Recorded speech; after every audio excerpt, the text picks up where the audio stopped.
સુરતની civil hospital અવારનવાર વિવાદોમાં ઘેરાયેલી રહેતી હોય છે, ત્યારે ફરી એકવાર સિવિલ હોસ્પિટલમાં એક ચોંકાવનારો કિસ્સો સામે આવ્યો છે. સુરત શહેરની સૌથી મોટી સરકારી હોસ્પિટલ ગણાતી સુરત સિવિલ હોસ્પિટલમાં ચોંકાવનારી ઘટના સામે આવી છે. હોસ્પિટલના સ્ટેમસેલ બિલ્ડિંગના 5મા માળે આવેલ E1 વોર્ડના બાથરૂમમાંથી બુધવારે મૃત હાલતમાં એક ભ્રૂણ મળ્યું હતું. આ ઘટનાથી હોસ્પિટલ પટાંગણમાં ચકચાર મચી ગઈ છે અને એક ગંભીર તપાસનો વિષય ઊભો થયો છે. સાંજે વહેલી ઘડીએ સફાઈ કર્મચારીઓ જ્યારે નિયમિત સાફ સફાઈ માટે બાથરૂમમાં ગયા ત્યારે તેમને એક આઘાતજનક દ્રશ્ય જોવા મળ્યું.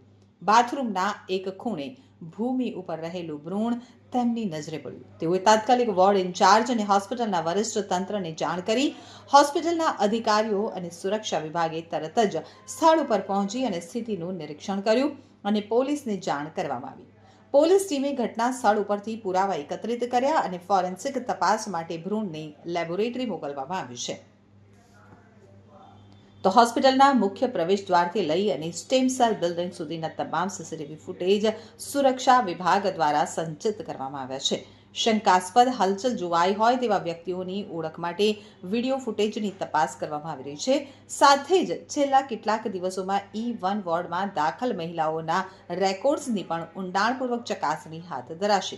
પોલીસને ઘટનાની જાણ થઈ, તેઓએ ગુનો નોંધી અને અધિકારીએ તપાસ શરૂ કરી છે. પોલીસની પ્રાથમિક અટકળ મુજબ આ કેસ ફેટલ મિસકેરેજ અથવા ગેરકાયદેસર ગર્ભપાત સાથે સંબંધિત હોઈ શકે. આ ઘટનાની ગંભીરતાથી લઈ અને ત્વરિત અને પારદર્શક તપાસ કરવાની જરૂર છે, જેથી ભવિષ્યમાં આવા કિસ્સાઓ અટકાવી શકાય.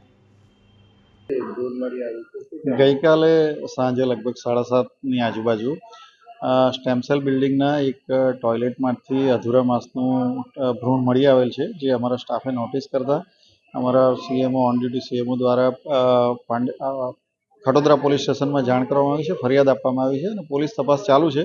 હાલ સીસીટીવી ફૂટેજ વગેરેનો અભ્યાસ ચાલી રહ્યો છે.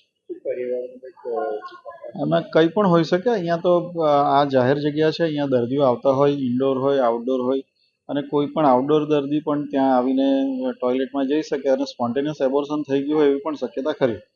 એટલે આમાં ખરેખર શું છે એ તો પોલીસ તપાસનો વિષય છે, પોલીસ દ્વારા ખબર પડશે. એ અમે તો કાયદેસર જે પોલીસ સ્ટેશનમાં જાણ કરવાની એ રીતે જાણ અને ફરિયાદ કરી છે. હવે પોલીસનું કામ કરી રહી છે અને અમારા ત્યાં સીસીટીવી ફૂટેજ વગેરે પણ અમે આપી રહ્યા છીએ. એ પોલીસ દ્વારા જ ખબર પડી શકે. અમારી જે ફરજ છે તે અમે બજાવી દીધી છે.